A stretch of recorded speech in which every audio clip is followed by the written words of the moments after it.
Imagine standing in a small enclosed space with about 30 people who have never used soap, never used deodorant, and never washed their clothes because clothes as we understand them do not exist yet. Your instinct is that this would be unbearable. It probably was not. And the reason why is genuinely strange, and it starts with the fact that sweat does not smell. That is not a technicality. Fresh sweat is essentially water and salt, and it comes out of your skin almost odorless. The smell arrives later, and it does not come from you.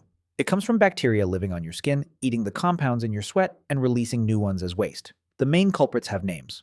Staphylococcus hominis is one of the biggest, and researchers have identified the specific enzyme it uses to produce the sharpest part of underarm odor. So the smell of a human being is not really the smell of a human being, it is the smell of a colony. That leads to the fact that surprises people most.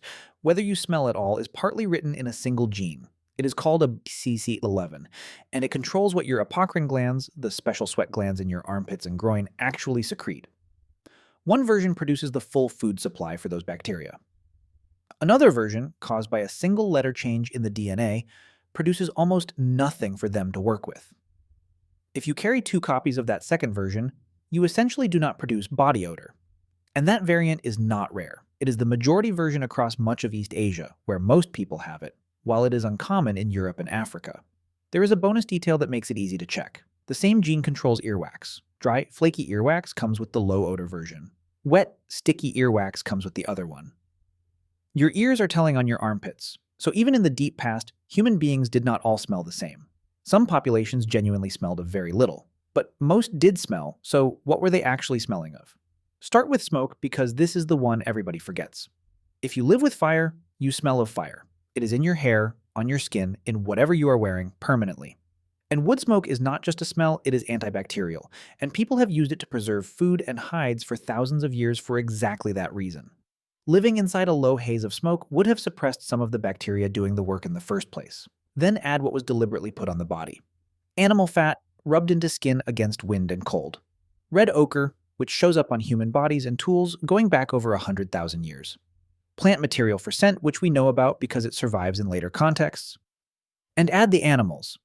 If you handle hides, you smell of hide.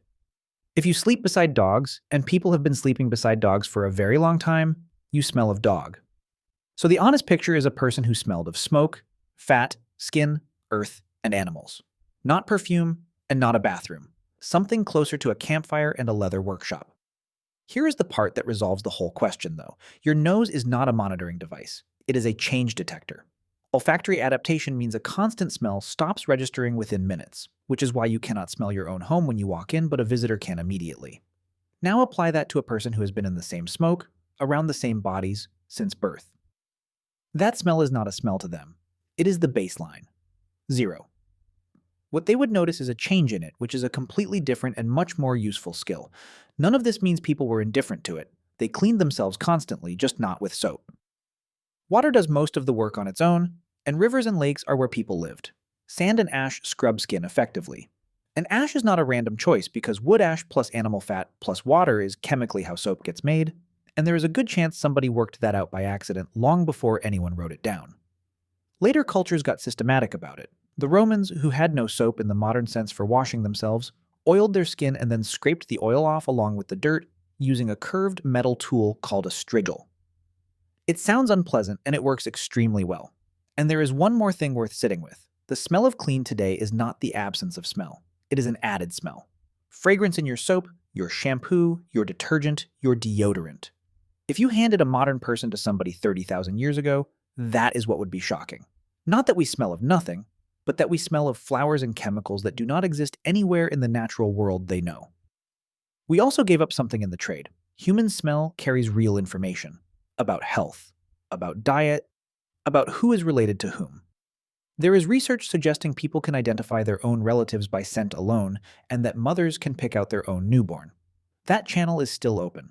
We have just buried it under an aggressively floral layer. So, what did ancient humans smell like? Like smoke, mostly, like fat and skin and earth and whatever animal they had touched that day. Strong by our standards, and completely invisible by theirs. And to be fair, we would have smelled unbelievably strange to them.